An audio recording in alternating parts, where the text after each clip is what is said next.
Give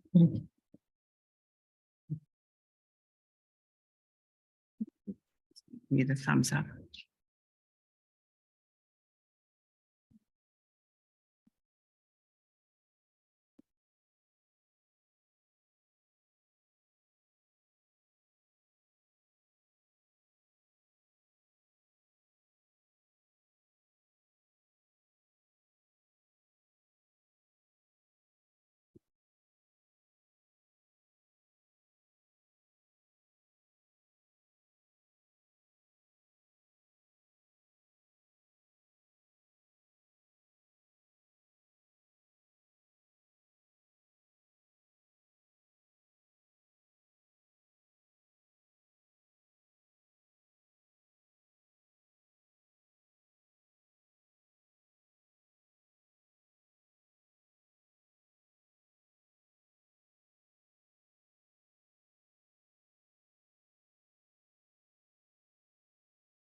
I think he's still letting people in.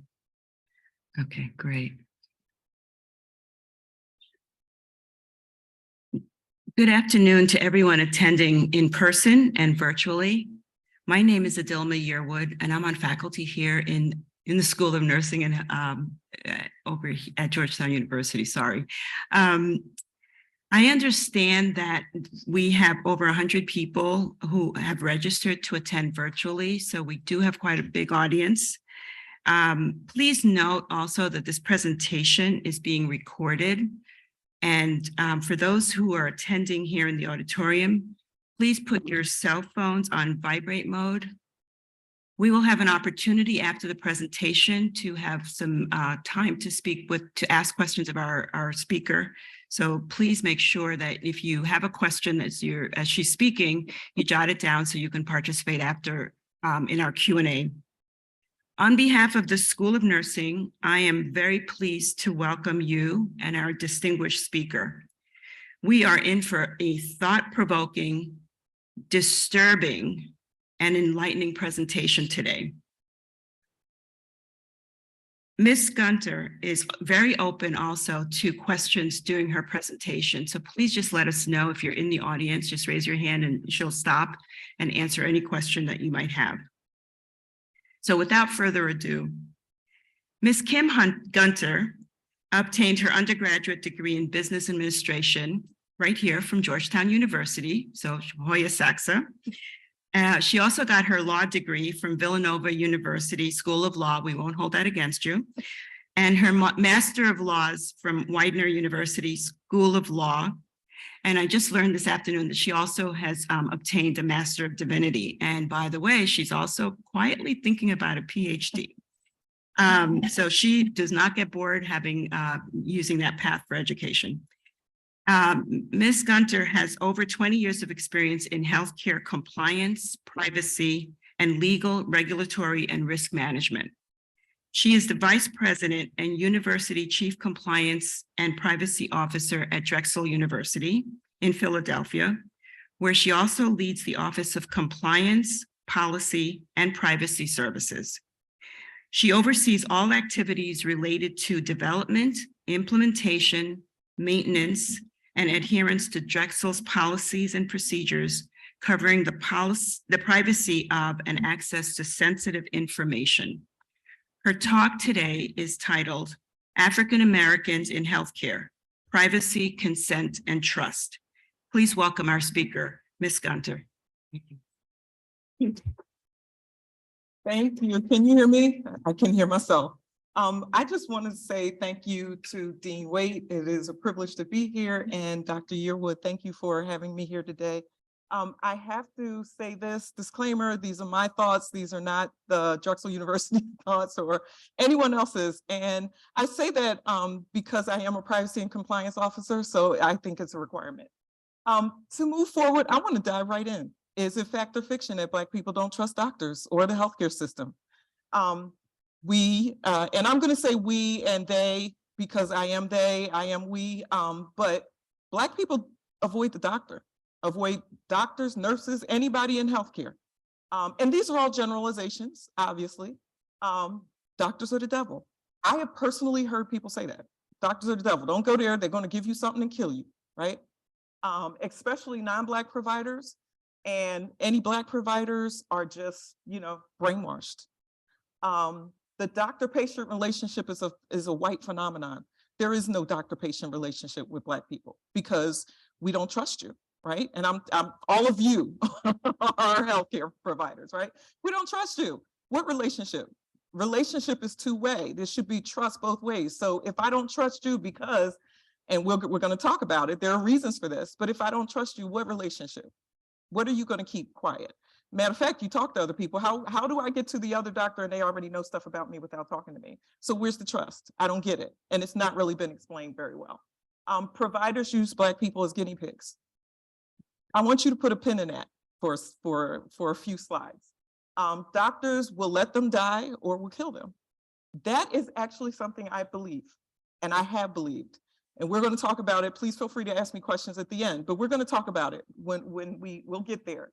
And then current diseases affecting the Black community were planted by the US government.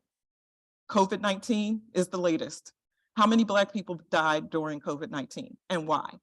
Of the numbers, and are still dying, of the numbers of people who died from the virus. And then AIDS, if you remember in the 80s and early 90s, before Magic Johnson came out in 1991 and talked about he was HIV positive, it was a gay community, right, that were dying from AIDS, but it was a lot of Black gay people who were dying from AIDS, and no one cared about it, right? That's until the face really started to change. That's from the African-American perspective. So I have to put in some statistics again. I'm a compliance officer, and I'm talking to doctors and nurses, and so I have to give you statistics. Now, admittedly, these are somewhat old. These are from 2015. But if you look at this, this is basically saying that young African Americans die from earlier than white people of the same diseases, and especially when we're talking about high blood pressure, diabetes, and stroke. And African Americans are the darker burgundy color line, and white people are the kind of, I don't know what color that is, like a light blue kind of line. So those are numbers, and some of the contributing factors: income and cost of healthcare, the cost to see a doctor, the cost to go find out what's wrong with me, obesity, but that also has to do with food, right? And access to good food and quality produce. Unemployment, the ability to get a job, to be able to pay for healthcare, or even have jobs that include health benefits. Activity, the ability to go outside and take the walking trail to walk for a couple miles or jog. Not always so easy in urban areas, right? And I'm not talking gentrified areas. I'm talking areas where Black people still live. Smoking. Smoking is still pretty high among African Americans. And then I just added racism. And I want to talk about that because Pew Trust recently in the last few years published this article, and it talks about being Black is bad for your health, and is with the pervasiveness of racism is the cause of the fact that being Black is bad for your health. And again, we're still in the fact or fiction stage of this presentation. Is it fact? Is it fiction? Well, the quoting from that article, it says, we do know that health inequities at their very core are due to racism. And there are over 209 counties or municipalities, declarations in the United States have declared being African American is a public health risk, is a public health crisis. 37 states. Now, this is 2021 numbers. I don't know the 2023 numbers. I'm not sure they're out yet, but being Black is a health crisis in the United States. So what do we do about this? And where does this stuff come from? Am I just making this up? Are these myths that people believe for no reason? And why is distrust among African Americans so pervasive? I can tell you some of the stories I'm going to share with you today, I have heard them. And I was able to find the real source for this information, but I heard them growing up. until very recently myself, I don't have on my driver's license that I am an organ donor, because in the back of my mind, I still believe that if it's a choice between me and a white person, if I'm in a car with a coworker and we have a bad car accident, I still believe that they'll let me die and they will treat her or him. I do. But let's get to why and why this may be so pervasive. Before we do that, let's talk about some basics. And I want you to think about these things as we go through some of the cases that I will talk about. So privacy is the appropriate use of personal information or information about an individual under the circumstances. So if I'm asking, providers ask for the whole medical record, right? Because they want to see your history and all of that. But what if it's my ankle that's broken? Do you really need to know that I had something done with my eyebrows, or I had something done with, not my eyebrows, my eyes, that I had surgery because I have TED, I have thyroid eye disease, and I had surgery to correct my vision? Is that necessary for the podiatrist to know about that? I don't know. So personal information, privacy is about only sharing the information that's necessary for the circumstances, right, about the individual. And individuals, believe it or not, we have the right to control our information. Even in our medical record, that information is mine. The record may belong to Georgetown Medical School, but the information is mine, and I have a right to determine how that information should be used. The fact that I present in the ER at the doctor's office is my implied consent that you can use the information to treat me. But I have a right personally, and in terms of what privacy means, I have a right to say how that information can be shared, very generally. Of course, HIPAA privacy rules are a little more specific, and other privacy rules are specific about what information can be shared with whom, et cetera. And then consent is an individual's right to know the consequences, risks, and benefits of procedures. You all know this. This is basic information, right? But did you know that outside of the US, in Europe, there's a category of personal information called sensitive personal data? And I want you to take a minute to look at what's considered sensitive. Race and ethnicity, political opinions, religious and philosophical beliefs. I'm not going to read all of these, but at the top is race and ethnicity. That is that's sensitive information. What does that mean? That's highly protected information. You have to get my consent, explicit consent, before you share that information in Europe, in the EU. Everybody talks about GDPR, right? That's the new thing that people are talking about, information outside the US. That information, my race, is sensitive information that you need my explicit consent before you share that information about me. Why? Because of the history in Europe of mistreating and discriminating against people because of this sort of information. And we're not just talking healthcare, that's general. That's why GDPR, the G is general, data protection. So across, there is no HIPAA in Europe, and Graham-Leach-Bliley, which is our financial privacy rules. There are no specific industry-specific privacy rules. It's GDPR. It applies to everything, okay? And so where did this come from? Why do we care? Where did these ideas that Black people don't trust the medical system or healthcare system, or that you'll let me die, where did this come from? Well, we have a long history in the United States. And I want to talk about the history, because if we don't know the history, you don't understand why when I present in your office or when I present in front of you for healthcare, there are some things that I'm bringing with me when I walk in the room. Slave experiments in the 18th and 19th century were real in the United States. They were real. We're talking about, now remember, human beings have a right to determine what information will be shared about them, right? Human beings also have a right to tell you whether you can or cannot touch their bodies, but not enslaved human beings. So slave experiments were marked by dissections, grave robbing, trafficking, profiteering of African-American bodies. We couldn't even die in peace. Our bodies were dismembered and used for experiments without our permission. So that whole idea of I have a right to determine what information you can use or have about me did not apply to enslaved individuals. And enslaved Africans and African Americans were subject to whatever their slaveholder or master's choices were for them. So if there was a doctor who wanted to experiment on enslaved women, which we'll talk about, then that woman didn't have a choice. She was then just used, however. Did I move?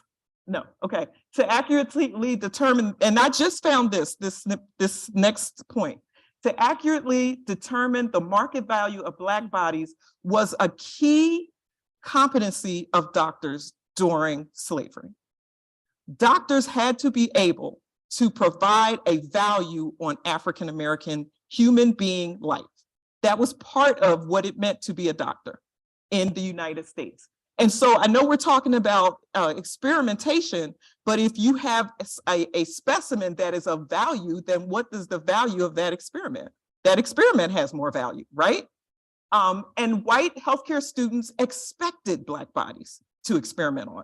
They didn't expect to see white bodies, they expected to see Black bodies for experimentation in their schools and colleges and medical universities. Negro hospitals, which existed, were the breeding ground for specimens, for human bodies, for experimentation. And of course, there was rampant disease and et cetera in Negro hospitals. We're not done with slave experiments yet. I want to get into some very specifics because it'll start to help understand some things that are still pervasive today, including, have you ever heard of drapetomania? Drapetomania. It's a concept of actually believing that African-Americans were happy being enslaved, and anyone who wanted to leave must have had a mental illness. And so Samuel A. Cartwright wrote a report and did experimentation on African-Americans, believing that if African-Americans were subject to or tended to want to leave or escape, it was a mental defect, and he had to do experimentation to prove it. The How Deep is Black Skin experiment by John Brown is one that is pervasive today. We still deal with this. There are still doctors and nurses and healthcare professionals who believe that African-American skin is thicker than white skin, and therefore we can endure more pain, burning. We can endure more. Our skin doesn't burn as quickly as white skin. I'm not making this up. This is real experimentation that occurred on African-Americans and enslaved Africans and African-Americans. Sick enslaved people, we've already talked about this, were sent to Negro hospitals, meant that owners would either lose money or they could trade them in for a well African-American or Negro, or they received money for the bodies that they donated for experimentation. The so-called, and I have to say so-called, we know Sims, we still use Sims, Dr. Sims tools in gynecological care and treatment, but Dr. Sims conducted numerous experiments on enslaved African-American women without anesthesia, I should say. Now think about that. Being treated, and I use treated in quotes, gynecologically, without anesthesia. That was the experiments. Why? Because Blacks don't experience pain like white people do, especially not Black women. We don't experience pain the way white women do. And I want to put a pin in that for a minute to talk about, to share some modern statistics with you. And today, this was a report from the GAO, the Government Accounting Office, from 2021. And I want you to see this because this is after COVID. Thinking about Dr. Sims and the experimentation on African-American women in the 1800s, 19th century, think about what that has meant for African-American maternal health and what it has meant for African-American female gynecological health. If you know the history, do you wonder why maybe Black women don't want to go to the doctor? And maybe if we have these issues with maternal health, right? Maybe I can just as well birth my child at home. I know many people who say my grandmother had her children at home. She didn't need to go to the doctor because we cared for each other. But notice this, the death rate of African-American women in childbirth. Moving on. Let's move into the 20th century.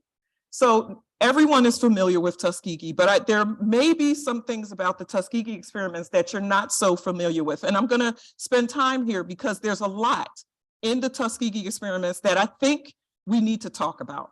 First, if you didn't know what it was, it's a syphilis experiment, a study of untreated syphilis in African-American men that ran from 1932 to 1972. Now think about that, 1972.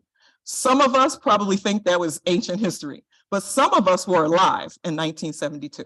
And think about the fact that African-American men were not treated for syphilis as late as 1972 and were purposely denied penicillin for treatment.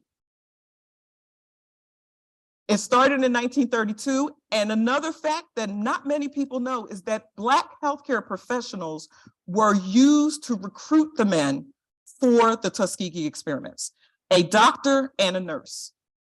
They were assigned to the study. In 1936, the decision was made to follow these men until death. In 1940, the effort to deny these men treatment was ordered under military draft requirements. Think about that, right? So in 47, penicillin is not offered, and 127 Black medical students studied through this program. In 1969, the CDC continued the study with the American Medical Association and the National Medical Association support. In 1972, the study ended after a public health service employee blew the whistle, basically, and said, this is just not right. How many people touched or had knowledge of this study and thought it's okay to do this? Black, white, anybody. No one thought that experimentation on African-American men and watching them die of syphilis and suffer the results, the consequences of syphilis, untreated syphilis. Can you imagine them asking questions like, why am I not getting better? Finally, in 1997, President Clinton apologized on behalf of the nation. There's more. In 1945, a truck driver, Eb Cade, was recovering in the hospital from an accident, and he was secretly given a toxic dose of plutonium by doctors working for the U.S. Atomic Energy Commission. This has not been publicized. This is information that's not been publicized, and other Black patients were given uranium. It's mind-boggling, right? In the 1950s, the CIA and military released millions of mosquitoes and that were infected with yellow fever in Florida. Now I have to stop here because my family's from Florida. I knew about this growing up. I knew not to eat the fruit in Florida. Think about that. Where do you get your oranges? Where do we think about Florida oranges? It's right on your orange juice carton, right? Don't eat the fruit. Only eat the fruit in our garden. Only eat the vegetables that grandma planted because she has a cover over them. We can't trust. And then in 1951, Henrietta Lacks HeLa cells, we know the story, many of us do. I'm gonna read this in case you don't, but Johns Hopkins, there were a lot of discoveries around cervical cancer, but her cells were used in biopsy and they were used without her permission. Her cells have been used widely for research, and her family was never informed. She was never informed of the use of her cells. Let's go back to what privacy is. Privacy extends to genes. It extends to your cells. It's your personal information, right? When you go into the hospital, do you expect your doctor to just use parts of your body, parts of your genome, without any knowledge of yours?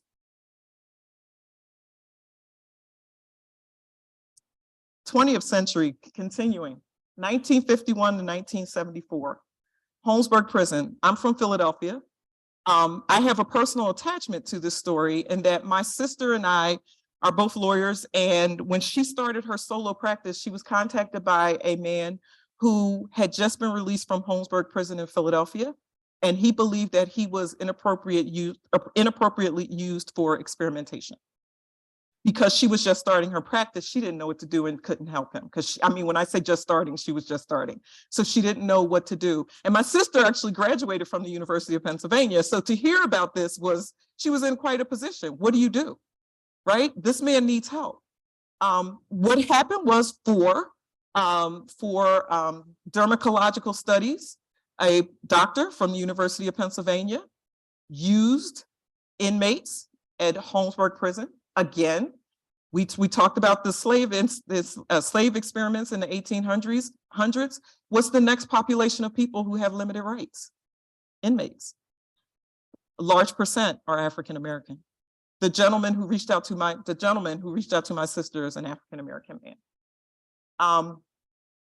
This particular doctor was eventually created Retin-A. I use it. Right? It horrifies me how it was discovered. The Philadelphia College of Physicians honored Dr. Kligman with a distinguished award in 2003, but just in January of 2023, they apologized for these experiments and his award was rescinded. Just in January of 2023, the experiments ended in 1974. What takes so long to apologize for these things? Moving on, I see some heads shaking in the room. From 1960 to 1972, Eugene Sanger performed whole body radiation at Cincinnati General Hospital funded by the Pentagon without obtaining consent. So when we talk about this experimentation and these experiments and these studies, and I say studies in quotes, right? We're not just talking about private studies. We're talking about government-funded studies that include and are purposely directed towards African Americans. As late as 1993, there was a study in New York where a mother permitted her son to have the drug and later found out that she was not given proper consent. She wasn't consented. She didn't really understand what was happening. And the reason her son was chosen was because he's a 6-year-old African-American boy, and they believed that he was predisposed to being in jail later in his life. So let's experiment. So what's the point of all of this? Why are we talking about this? Why share this? This is ancient history. Why do we need to talk about it, right? Why bring this up?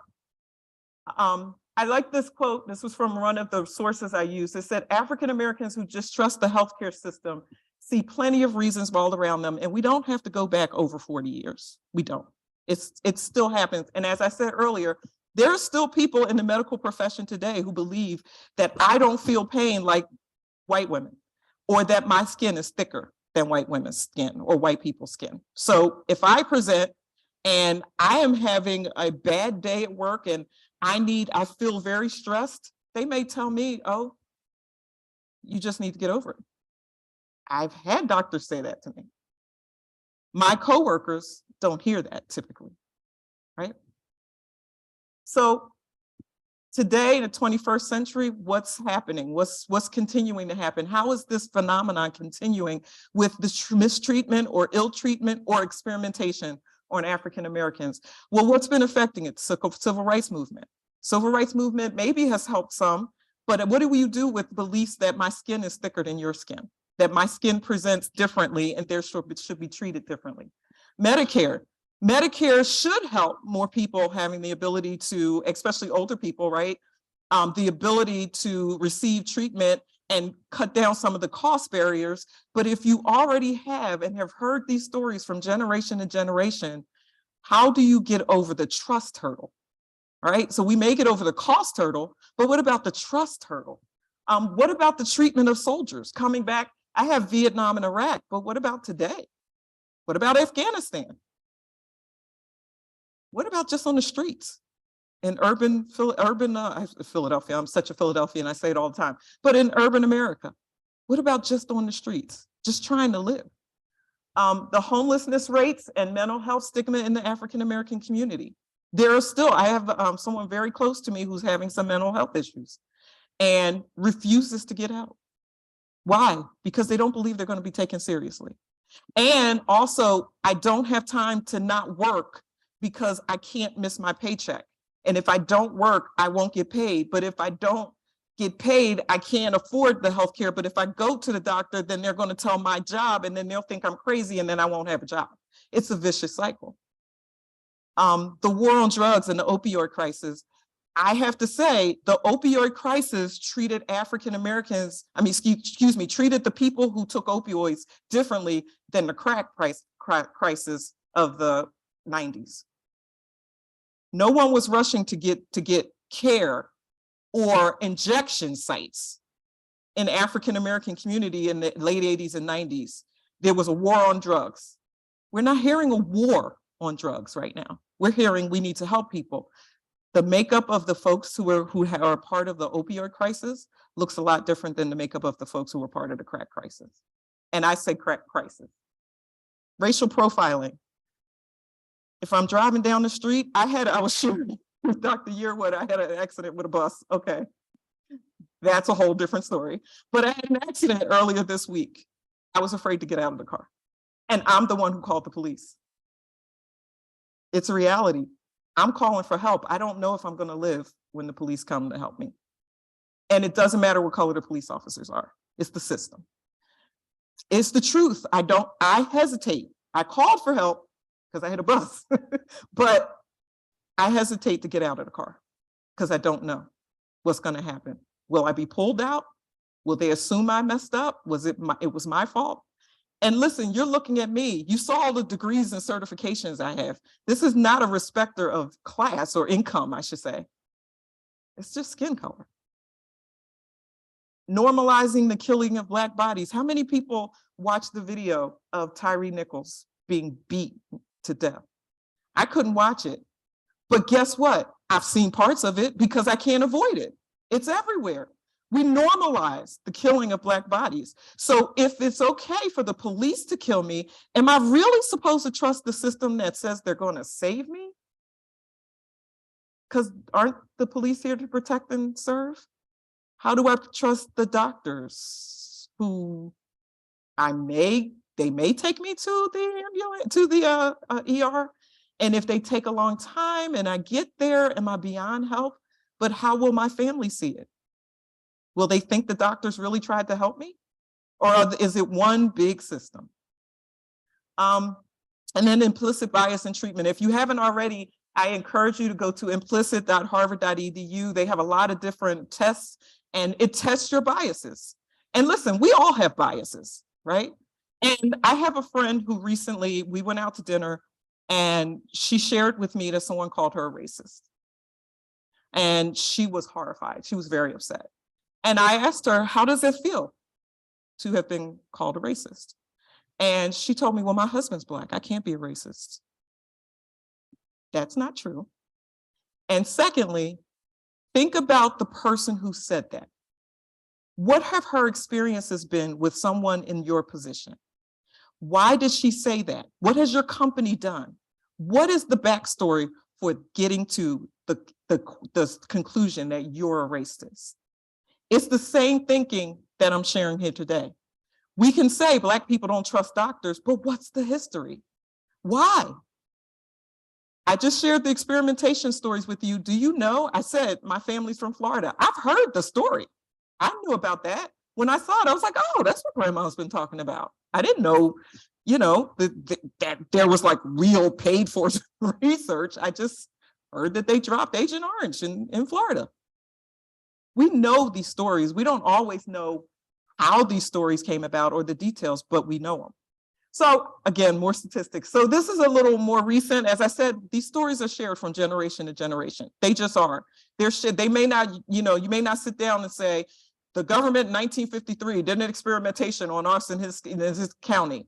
But you may say, don't go out there and eat those oranges because they may have something that the government dropped. Government's always, you see those planes, that's the government dropping stuff, right? That's what you hear. And then the importance of representation. So you might not be able to really read this that well, but this is from July. The white banner there is from July of 2019, and it shows the number of all different races of doctors.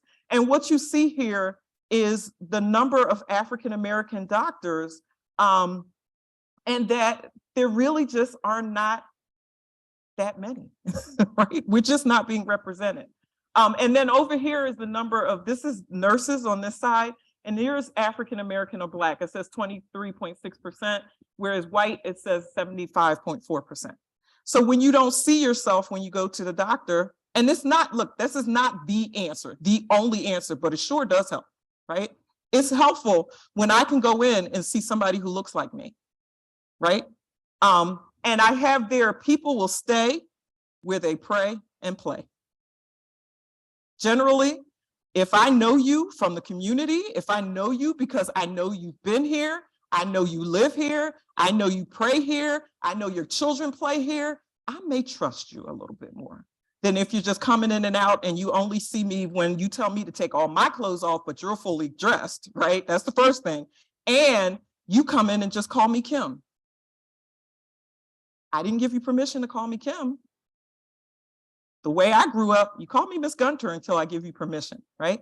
That's, and when you're dealing, especially with older African-Americans, that still matters. And I share that because it's those small things like that that really can start to build trust. And that's what we're really here about.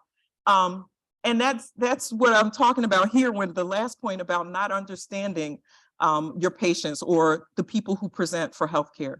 We just want to be treated as human beings, that's all, just with the dignity of being a human being. So how do we dispel some of these myths? I'm a privacy officer, I have to start with privacy. So the first thing is remember that individuals have a right to their information. And so ask.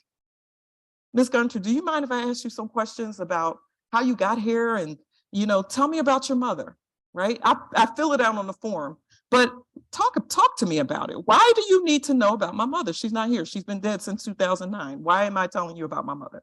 Well, there's history there, right? There's history from what happened with my mom that I may be predisposed to, but I don't understand that if you don't tell me, right? And I need to know why you're collecting the information. Why are you asking me that, right? Because it helps to understand my genetic makeup. Just tell me. Individuals have a right to choose. Consent matters, right? I may not choose to have the surgery or the procedure or the drug that you really know is going to help my life or extend my life or make my life better. I may not choose to take it. Now, my choice may be because my sister took it or my cousin's best friend took it and her fingers fell off, right? You know, something ridiculous, but it's real in my head. So help explain to me what could happen to me if I take this drug? What could happen to me if I have this surgery? Maybe I just shared that I have thyroid eye disease. And you've seen the commercials for Tepezza, and this is not, I shouldn't have said the drug name, but you've seen the commercials, right? And the woman keeps taking off the sunglasses. I had very bad thyroid eye disease. I was on that drug. Now, you probably listen when they go through those really fast side effects, right? The average person doesn't pay attention. I had the worst of the side effects after 6 treatments, the worst. So when I watch those commercials now, I get very upset because it doesn't tell you about, it may not clear up your double vision. I still have some double vision, right? It may not.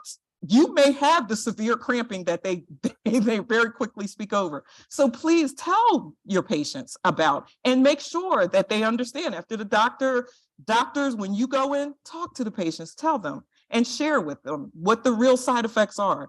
And nurses, when you go in, make sure they understood. That's helpful. No one really explained to me that could be a severe side effect. And I know you don't know what is going to happen to each individual patient. Everybody's different. I get that. But I sure would have liked to know when I started feeling the cramping, that this could have happened. And before it got to a point where I couldn't walk, like that would have been helpful, right? And I'm not talking about experimentation at this point, but why we don't trust. The next time a new drug comes out and the doctor tells me, here's a great new drug for what you have, I'm probably going to put my hand down because of what happened to me. And I ended up having to have the surgery anyway, right? Individuals have a right to inspect and copy their medical record. Remember, I said the information is theirs. They have a right to it. Now, there are some exceptions. I'm not going to get into the exceptions, but this is all very general. Individuals have a right to their information. Individuals have a right to limit the use and disclosure of their information. Consider the woman who may live in an abusive situation or not, right? And just doesn't want that information coming to her house. Maybe she wants you to call her cell phone instead of the house phone. Limit that personal information and how it's being shared. And then people have a right to how they are communicated with, as I just shared. Consent. Disclose information needed to make an informed decision. I just shared this, you all know this, but now you can start to see why it's so important, especially in the African-American community. Having these kinds of conversations is really important. Don't withhold information. I know sometimes in professional judgment, you have the ability, especially as doctors, to withhold some information, right? Because it's not going to be, it may not help that patient. Use your professional judgment. But generally, withholding information from a patient is not preferred. And facilitate and ensure an understanding of the information that's been shared or disclosed. When a patient shows that they're not understanding, take a little time. And I know we're all on with health insurance, you've got to see a certain number of patients, et cetera, but take a little time. I've had doctors, my eye surgeon has offered her cell phone number, and that's helpful because there have been a lot of things that's happened to me since I've had the eye surgery. And I've had to call her. And when she said, I'll see you in a year, it turned out it was 3 months, right? Because I had to go back. I had some complications. If I thought, but if she had just said, I'll see you in a year because you should be okay in a year, and not offered, but if anything happens, you call me, what would I have done? Right? And I'm a fairly informed healthcare consumer. What if I'm not, right? Confirm and repeat without being condescending. And I'm saying this because we have to be aware of how we sound to our patients. I know you know this information. You know the information you're sharing, you know it well. It may be the first time they're hearing it. And if it's hard information, they're not hearing it, right? So share it again. Because the last thing you want is someone to say that you never told them, right? I remember when my doctor told me about the thyroid eye disease and that I was at the very early stages and that my eyes would swell and I would have double vision and all this stuff. I sat there and started crying. And she's like, why are you crying? And I'm like, did you hear what you just said to me is going to happen to me? Like, I'm not going to be able to see. And I was deformed. I mean, there's no other way to say it. My hair fell out. I was deformed. If I showed you pictures, you wouldn't believe it's the same person. I knew I was going to have to go through that. That was hard to hear. I was just living my life. And then I had this disease. So take time for that. Understand that that may happen. And you don't know what their reaction may be. They're not you, right? I mean, that's the point of this discussion today. And then promote voluntariness in the decision about whether or not to participate in research. You may have a wonderful research study that you're looking to recruit patients, or you know of a wonderful one, but make sure that if someone says they don't want to, don't just do it anyway, right? That's what we saw with the experimentation that we talked about. And ensure consent is legally effective and prospectively obtained. I'm a lawyer as well, so I had to put legally in there somewhere in the presentation today. But work with your teams and make sure that you are following all of the prescribed rules. So trust. That's what this is really all about. Trust. How do we get past these generations of stories? Because the fact of the matter is these experiments really did happen. So there aren't myths. So, but how do we get past the feelings of not trusting the healthcare system? And all of this, if we didn't know this was true, it all came out during COVID. All you had to do was just listen and watch what was happening and how many African Americans just did not want the vaccine, right? So the first thing is, think about this with every interaction, every single interaction. I don't care if it's a patient you've seen for 30 years. Every interaction is a separate interaction. And you have another opportunity to make an impression on that patient and to continue to instill trust and build the trust between you. Learn the patient's personal history, their fears. Why? Why are you afraid of taking this drug? You then may find out what happened with their sister's cousin that lives around the corner, right? And then you can say, but listen, that's different. They're a different person. Whatever you need to say in your professional judgment. Provide good care, just bottom line. Provide good care. And treat each patient as an individual. Treat each patient, and as I already said, treat each interaction as an interaction with that individual, right? I know you may be, this is follow-up, I've been treating you for years, but you don't know what else is happening in their life or what else is coming in, or they're reading or believing or hearing. Make consideration, take time to consider those things, and then respect the patient. I talked about just assuming you can call me Kim, right? Especially a younger provider. I'm a little offended by that. You know, my mother, when she was in almost 60, which I'll be tapping on not too long, everybody called her Miss Gunter. Why are people just calling me Kim? Like, I was looking forward to the day that would happen, right? So I think about that, right? I think about it. I like that respect, right? And then let me say, no, it's okay, call me Kim. It's fine. But then we're building a relationship, right? And that's what we're trying to do. Think about age, language. Don't assume because someone doesn't speak the English the way, boy, I did not mean to say that. Speak English the way that you do, that they don't understand English, right?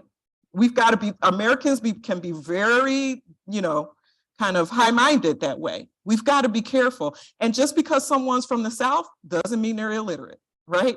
A Southern accent does not mean that a person doesn't understand English or understand when you're speaking to them. But if you see that they're not following, then take the time to try to understand why, right? And then mental health. The stigma around mental health in the African-American community continues, right? And we have to be very careful and gentle when you think that perhaps there's something else going on with your patient, or if you are a mental health care provider, remember that the patient really needs you to be that bridge for them. And so be that. And then please, let's not mistreat people or treat people differently because of their ability to pay. I understand insurance, I understand it all, but you are here to treat them and to make sure they get the best care possible. And as we saw early on, that some of the reasons that African Americans don't get treatment beyond what we've learned about the experimentation and the generational things that are passed down is the ability to pay.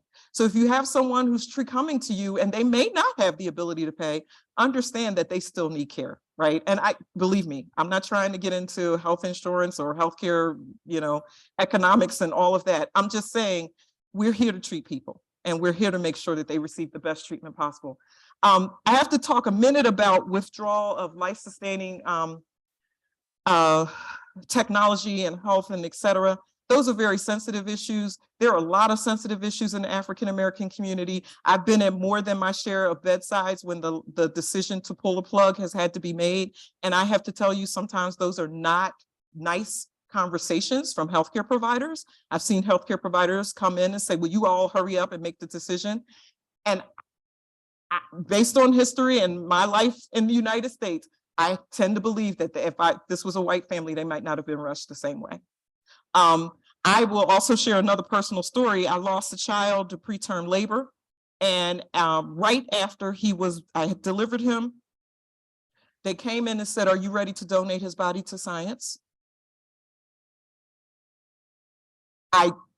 I was so drugged at that point, I couldn't really think, and the father just got really upset.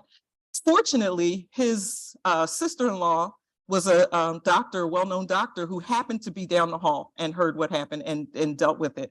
But what about family members or people who don't have access like that, don't have an advocate for them? You be the advocate. Talk to your patient. It's again, a simple thing. Just talk to them, right? Spend time, use your senses, look, listen, touch. They may look like they're not comfortable. Put your hand on them. Do you know there's still a lot of healing in a touch? There's still warmth in a touch. And I know we're in days of COVID, we don't touch people, right? But you're doctors, you're nurses, you do this, you know what I mean, right? Where it makes sense, It's okay, and people want to know that you care about them. I heard this, people don't care how much you know, they want to know how much you care, right? It's still true. Understand that this trust is not a mental illness or paranoia. It is real. That's why I went through the story, the information about the experimentation, because again, these stories are passed down. So it's not just somebody, oh, he's crazy, he thinks that it would. No, there are actual reasons for that. And it's better to know and to think about that as you're treating your patients. Learn about them for them, not just for the disease or the illness. Learn about the person, because they'll end up telling you more. I've got a lot of stories, I always do. My father had prostate cancer, and the original doctor he went to, he stopped going to, we didn't know. The cancer recurred. The second doctor we went to spent time with him, talked to him, got to know him, called him Mr. Gunter. And my father allowed that second doctor to put him in a trial. My father was from Florida. He knew about the Agent Orange. He didn't trust doctors, but this doctor knew him, knew my name, knew my mother's name, knew how many children my father had, that we all went to college, that he was very much proud of all of us, that my sister and I were like he knew a lot. He knew the whole family history. But my father then trusted him enough to put him in a trial that perhaps extended his life a few months. That's the difference. And then seek the family and others for help. Family members will help, especially younger people will help. They generally, if they're there for a reason, right? So tap into that. I'm a privacy officer again, so within the confines of HIPAA, if they're HIPAA privacy rules, if they're in the room, you can talk about it unless the patient specifically says, I don't want them to know, we have to stop the conversation, right? But if they're there and they can help, get them to help make sure that she takes that drug. Get them to help, but not, don't solicit them, hey, I got this research, I want that, don't do that, right?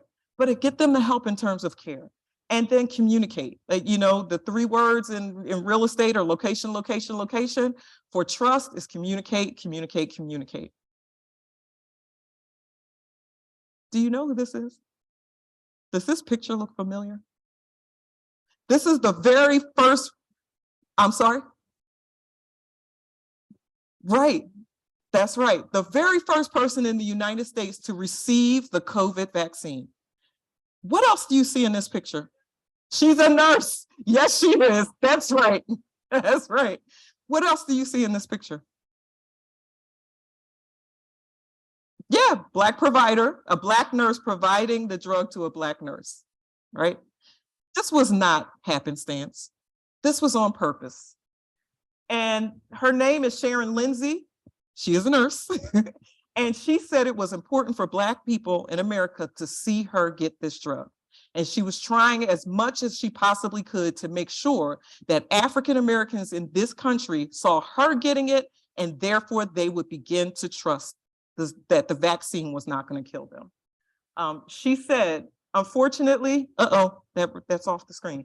Unfortunately, due to history, my population, minorities, people who look like me, are hesitant to take the vaccine. And so she wanted to do her part.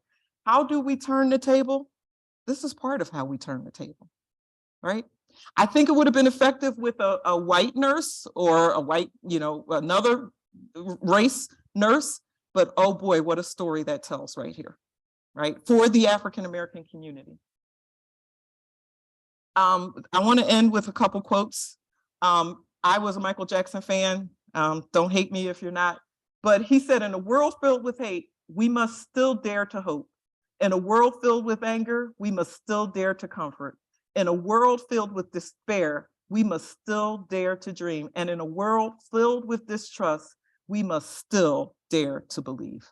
Still dare to believe that you can make a difference in that room with that patient. Just listen, just communicate, just talk. And then finally, Barack Obama said, change will not come if we wait for some other person or some other time. We are the ones we've been waiting for. We are the change we seek. Thank you.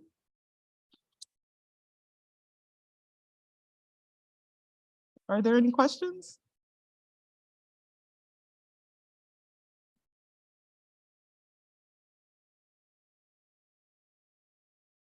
Okay. All right. Yes.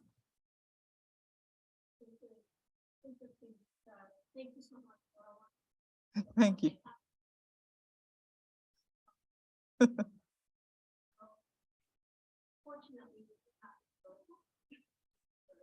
Uh-huh.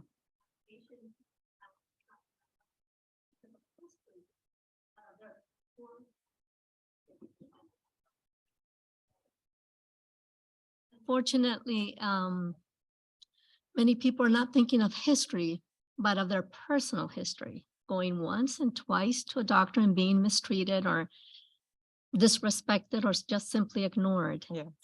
And most medical providers are well-meaning, but they have their biases that they're not aware of. And this wonderful talk that you've given should be something that is not voluntary, but it's something that is given that every doctor everywhere should be training on constantly and their implicit biases. So unfortunately, when we come to these wonderful talks, most of us are of color or female. And unfortunately, doctors are very busy, but they're not going to do this voluntarily. Yeah. So institutions really have to take a stance on this and train people constantly, consistently. Yeah. Yeah. I have to say thank you for that. I hear, why don't we know this? And you know, why aren't we required to have this? I don't know. Just know that I want to do my part. And you now have it. Share it. Share this information. Share that this is not a one-time thing. We'll have for you. These are real stories. This is real experimentation, and there's more ones that are shared. There are more. But we've got to share this information and think about it when you're treating a patient. We're focused on African Americans, but there's other experimentation that has happened in this country. And there are reasons why people don't trust the healthcare system. And right now, people aren't trusting a lot of systems, but we've got to do our best to help them. And we do it every encounter, one patient at a time. Thank you.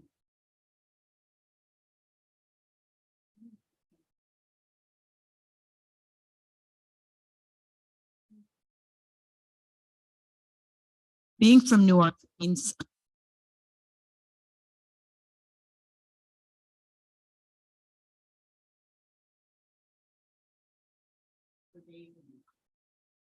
not just Florida, also in New Orleans. Yeah. Mhm. And let's be clear, some of that is necessary to try to cut down on the bugs, right? And if you've ever been in Florida in the summer, there are a lot of gnats.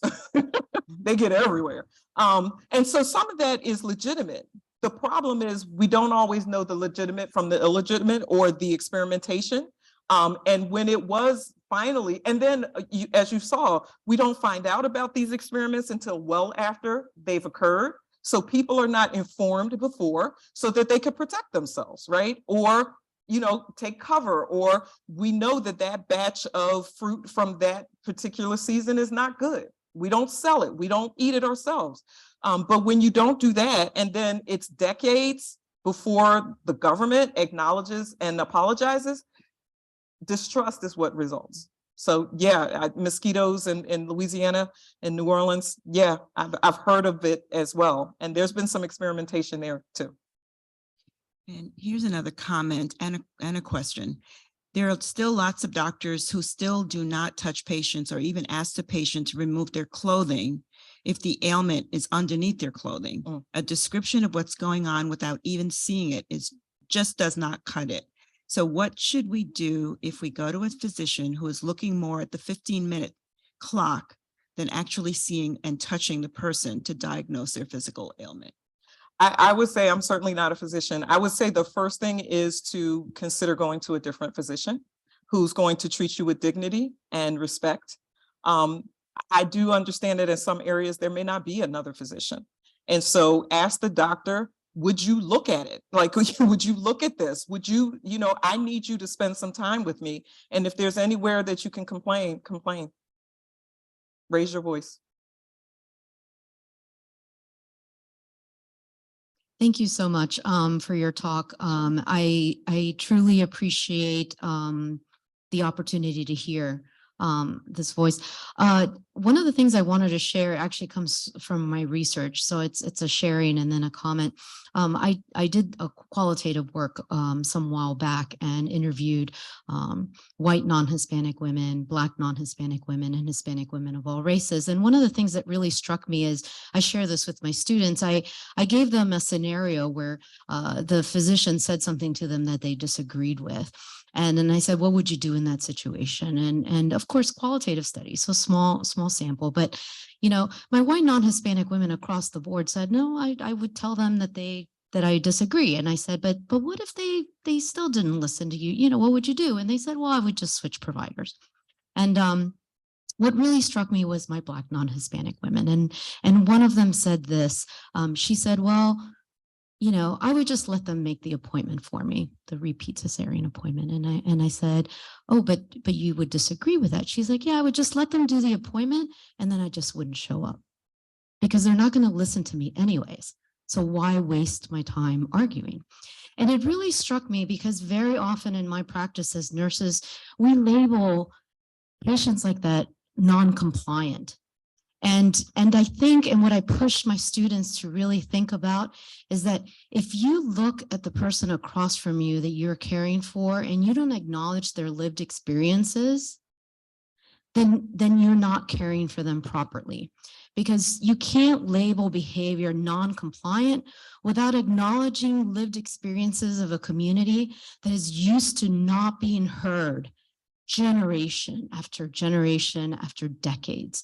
And so it doesn't matter whether it's right or wrong or whether the history's correct or not correct, it's still their lived experiences. And we need to acknowledge that. And so I think we need to, as a medical community, we really need to push back on these terms that we use, non-compliant, and really examine who we are using those terms on. Thank you. Thank you for that. And what a perfect response or question right after the one before. I just want to add a quick story. Thank you for that. And exactly. I've had a lot of jobs, y'all. I was a claims adjuster for a medical malpractice insurer right out of law school. And one of the things I did was created a process around helping physicians with ending a patient-physician relationship and disclosure of medical records, right? All of the time, most of the time, almost all of the time that a doctor called about a patient who was non-compliant, it was a patient who didn't understand, right? Or a patient who didn't trust the doctor. Now, I am at the malpractice insurer, we insure the doctor. And I'm trying to tell the doctor, why are you calling this patient non-compliant? And I know about the patient because I've seen the records or whatever. And I'm asking, what did the patient do that tells you that they deserve the title? Because if you say that here, that's following that patient with the next doctor, right? That somehow, I don't know how it works, but that patient is going to be labeled non-compliant when it's probably they didn't understand or they just don't trust you. And the problem is you finding out why they don't trust you, right? And so thank you for that. I've seen it myself directly, not as a doctor, but as a insurance person, believe it or not. So thank you again. Did you have a question or comment? I just had a comment. I just want to say that this was phenomenal. Thank you. I think that what you presented definitely should be before all healthcare providers. It should be mandated so that, I mean, and maybe, I don't know, as you can bring this forth for, bring it forward to the healthcare community, maybe, I don't know, start with small, offices or whatever, but it definitely needs to be there. And the statement that I wanted to make is that something that I think about a lot, how can we as African-Americans really be seen as a whole person when our Constitution still hasn't considered us one? And so if you start there, that's the foundation, right? The Constitution, that needs to be changed. Why isn't anyone wanting to change that? So we do have amendments to the Constitution that address those issues, right? There are, however, when Voting Rights Act has to come up for, I mean, I agree with you. It needs to be part of the Constitution and not an amendment or a law that is voted on by Congress. But it's a societal problem, and it's not just us. We've inherited this problem, but we've taken it and run with it. And until we start to really treat, I was just having this conversation earlier. We talk about the sanctity of life for the unborn, but what about the sanctity of life for all of us who are alive, right? And what about the sanctity of life for everyone, no matter the color of their skin? I think that more and more we have to just not be willing to sit back and just let things happen to us. And I'm saying us as humanity, because the white people in the room, the non-Black people in the room, you are as much us. We're the United States. It's us. We are doing this to ourselves because, you saw MDiv, I'm a minister as well.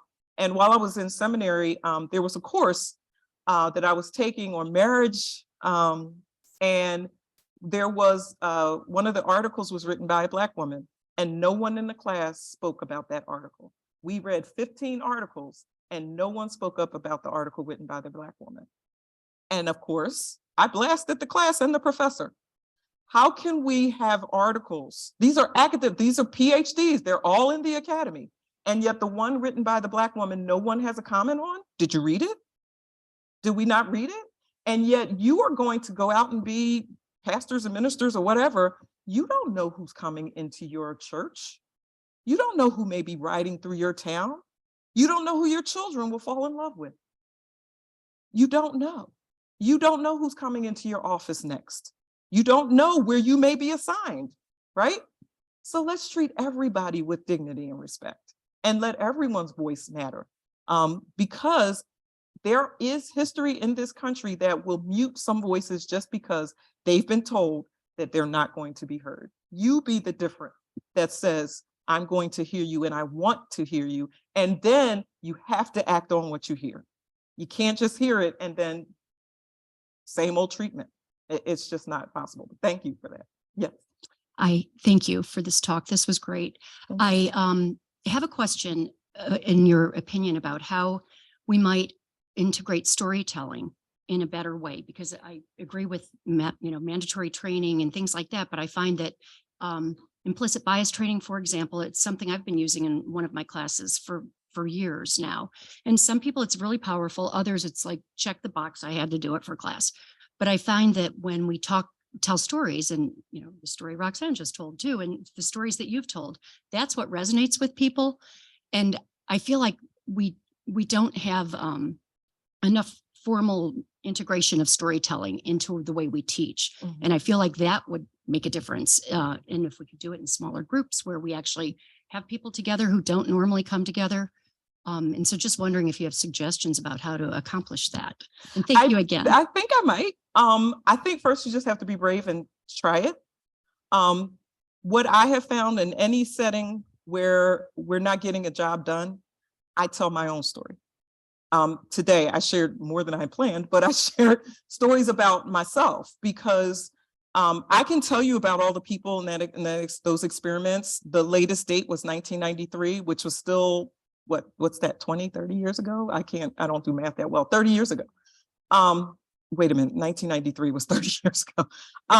But when you're hearing about what happened to me in 2020, 2021, and 2022, and I'm standing here telling you the story, that resonates a little bit differently than the story you hear about somebody that's just as true, but it happened in 1800, right? Or 1863 or 1993.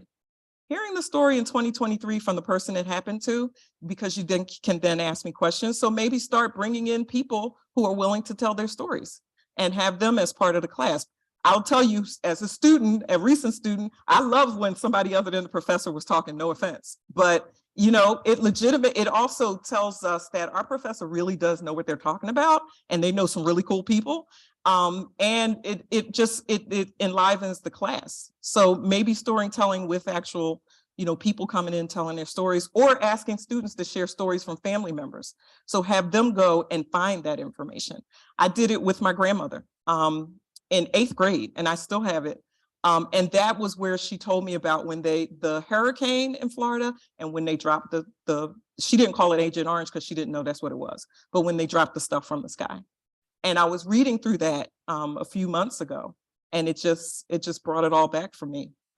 So have people share their stories, and don't just try to go out and find the stories, because they're right there. They're right there. We all have stories, and don't be afraid to share your own. Don't.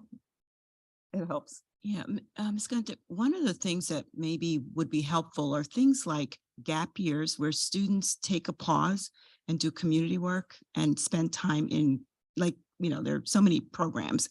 If we could maybe, help students make that decision to immerse themselves doing service work, while they're in school, after they finish school, before they start college, that may be a way to also get to the stories, and to be more immersed in the real lives of people. Yeah. What are your thoughts about that? That sounds really, I think that's important. But also in your clinics, if students have to do clinics, then maybe as part of the clinics, they have to have at least one patient that they find out more about, that they have to do that.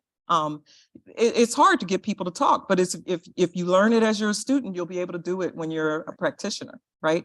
And so that may be a way as well when they're doing their clinics. I have a question here.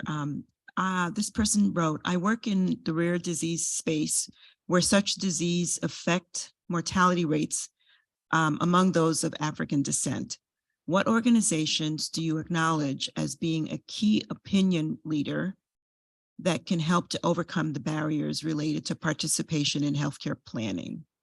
Oh, I don't know that I have an answer. That may be way above my knowledge. I don't know, but let me, can I find out more from that person, and maybe have them, my phone number and email address is available. So maybe, so I can find out a little bit more. Yeah, we'll try to save the chat. And if you, the person who wrote this, if you could put your contact information in the chat, that'd be great. And you're getting quite a lot of kudos. I mean, a lot of kudos. Everybody is finding that this has been very, very helpful. I think the bottom line also is, how can we get this out to other people? Because everybody should really learn more about this and incorporate it into what they're doing. So I think the fact that we're recording, we will definitely share the recording with people. Okay. Yeah. Other questions? Yeah. Well, first and foremost, thank you so much for coming and sharing. I knew this was going to be awesome because this is work, I think, as someone else said, that should be integrated into education. Our current practitioners need to know it, and within the educational process, we need to make sure this is integrated. And you talked a lot about the historical component, which we definitely need to know, because history is now.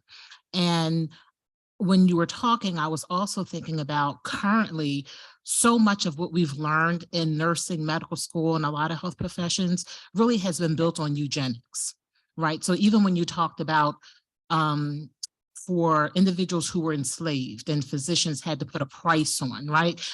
All of that information in learning really is built on eugenics. And we're looking at some of those things now with the glomerular filtration rate and kidney function tests. We're looking at the respiratory and pulse oximetry. Anytime you have to do race correction, that's racism. You don't need to do race correction for different races, for different things. I mean, so those are things that are coming to light right now that we're dealing with within healthcare. But look at what we've had to go to get to this point. And it's a process to undo and unlearn. I agree with you. It's in the textbooks as in reference to, individuals have thicker skin. And I've heard nurses say, oh no, you have to hit the needle, you have to push the needle in harder because of some, these are things that people truly have been taught. It sounds crazy, but it's real. Right. So we really do have to do a much better job and really connect the dots. It's not that no, you inject a needle the same way normally unless something else is going on. Right. But why is that the case? What is this linked to? Because just to say, no, we don't do it this way anymore, or we're changing the glob, why did that happen in the first place? Like, we have to understand history to know how we got to, because we're going to keep repeating it then. If we don't, we're going to keep repeating it. Yep. So, I mean, I think we have to combine both of those things, because I think history is now. We're Mhm. still living in it today. It may be called differently. And I think a key piece of that, as you identified, is trust, and it's building those relationships. And for anyone who goes into academia, who has opportunity to go to higher ed, you're privileged. I mean, you have an Yeah, opportunity. yeah. So you're really connecting with folks, or many people who have not had that opportunity. So what are those lived experiences like? And then how are you able to engage? And because really what I'm going to get is the life story. That's right. It's not just check the box coming in when you're getting a health assessment. Tell me about yourself. Tell me about, just have them talk, right? Have it be a conversation. You can fill the form out later. Right. You will probably get that plus more if you really engage in a conversation, That's right. because they will tell you a lot more about themselves, Mhm. right? It's building that connection. Right. And listen, people know why they're at the doctor, right? They know why they're there, and they know what they're not telling you. Right? There's a story they're not telling you because either they're ashamed they didn't take the medication, they're ashamed they ate, drank, whatever. You need to know it. And the only way they're going to tell you is if that trust is built. And that's a relationship. It's not just a one time come in, I'll give you this drug. I mean, look, there are places that do that and they're being found out, right? But you're treating this patient because you love what you do. That's why you went into what you're doing, right? And you want this patient's health to be optimal. And so it's both, there are two sides. There's the why do the providers think this? Right? And then there's why do the patients think this? And at some point we have to fix it so that we can talk about what is the right care for this patient, understanding everything that there is to know about this patient, right? You won't know all of their history, but get as much as you can for this particular issue and try to narrow it, some. As I started, privacy is about having the information, the minimal amount of information necessary for the particular purpose, right? That's what the HIPAA rule says exactly. But you do need sometimes you need a little bit more. But not, I don't need to know that, you were in Atlantic City and had a car accident. Like, you don't necessarily need to know that. But if that will then explain why your back is hurting as much as it is, right? And you forgot to tell me about what happened 2 days ago, maybe I do need to know that, right? So I don't know if I addressed what you just said, but I agree. There's just so much more to this, and people come in with more than they're telling you. So sometimes you need to try to figure out how to get that. Yeah, and maybe the other thing to tag on to that is leave your judgment at the door as the Yes. provider, Yes. because I think what leads to more distrust is if the provider has some strong feelings about the decision or the action that the patient engaged in, right? Right. So if we have those kind of things that we're bringing into that conversation, it's going to create a barrier also. Yeah, I'm Yeah. right with the patient labeled non-compliant, right? So maybe the patient didn't comply. I mean, and truly they didn't comply, but they came back, they apologized. They're like, doctor, I see. So now if you still think of them as a non-compliant patient and they're complying, are you using that judgment in how you treat them going forward when they've been compliant?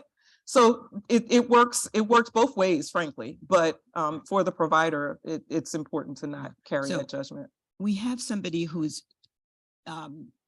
very, very passionate about a particular question because they've Okay. asked it twice. Okay.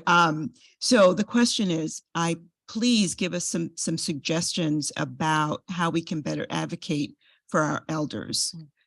They are such a vulnerable population, basically, and how can we do better with that population? There's a couple ways I want to approach that. One, as the provider, again, remember to respect your elders. Right? we learn it as kids. Like if we don't stop, that learning shouldn't stop. Respect them. Understand that they have a lot of experience. They've been told a lot of things. They've heard a lot of things. They're carrying a lot of things. Probably some embarrassment that they're in the situation they're in. And I'm getting older. There's things I can't do that I used to be able to do. And it's frustrating. So to then talk about what I can't do anymore and how much I ache, and that's frustrating. Like, consider the person in front of you. And then I also want to say, when we know, even in our families or even as a provider, that there's an elder who may need some help, go about trying to find them some help however you can. Be the help, as Barack Obama said, be the change, but also where there are other avenues of help. If it's your grandparent or aunt or neighbor, offer to take them. Be that person that takes them to the doctor and listen. You know, I didn't get an education just for me. I have it to be able to help people in my community. And so I do. I help, you know, when everybody knows, they'll call me or my sister if they have questions, and we try to help as much as possible, because people don't understand sometimes what the doctor is saying. And, you know, I think that's part of it. There are a lot of programs out there, but not all of them are good. And so when we know about the good ones, let's make sure that our elders know as well. Okay. First of all, I'd like to say thank you. I'm actually, maybe unfortunately, I didn't study medicine. I'm actually in the tech field. But I had a chance to work back home in Ghana with the Ghana College of Physicians and Surgeons. And I had like opportunity to speak with some of these like professionals and students out there. And I felt the need to probably use technology to help people. So it was very interesting when I saw this program. I was like, oh, I need to be there, because they're talking about really great things like privacy, consent, and trust. Like these days in the tech field, especially considering AI and all other things, all these things are being somewhat a bit like pushed down because they're like, oh, get the data. It provides like more features and we can help them better. But joining this, I can see like why even certain communities don't even like to use like some technology and all that. And actually I didn't understand it, but now I have like more information on that. So I like to say thank you, and probably I could take it back to people in the tech field, and probably they could do better as well. Right, right. I just want to thank you for that. And I just want to add, as Dean Waite said, there's even in some of the technology, bias that's built in. And so we have to be really careful with the technology and really push and fight against misuse of the technology. AI does not consider African Americans, Black skin. It just doesn't read it. I have a, so I shared with you a lot about my illness, and I've lost my hair. I lost my hair. And as it's growing back in, I started using this laser comb for my hair. And it says, if you have dark skin, it doesn't work. I mean, and they tried to explain it. And they said, because they can't count, the doctors couldn't count the hair follicles because of the dark hair and the dark skin. Exactly. I was just like, use a light. Like I'm trying to understand how you could. And so, I mean, these are items that are sold today, technology, laser technology to help stimulate the follicles, but we can't test it. If you're darker skin, we can't promise that it'll work. I have hair. I have a scalp and I have hair. So, I mean, there's just a lot of things. There's a lot of bias built in. And I mean, I bought it online on TV and they were just talking like it was just, and I'm like, I'm outraged by that. And you're selling this and it just seems okay. Like, so think, and there've been other stories, and you can just put it in Google and see bias in AI. And so there's a lot that I think we can learn, and the technology is great, but let's not use the technology to further discriminate. And then you have people who won't trust it,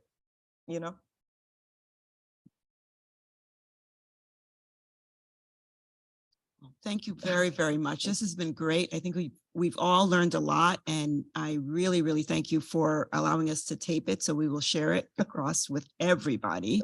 And we will think of another topic to bring you back. Okay. Thank you. Thank you very much. Thank you.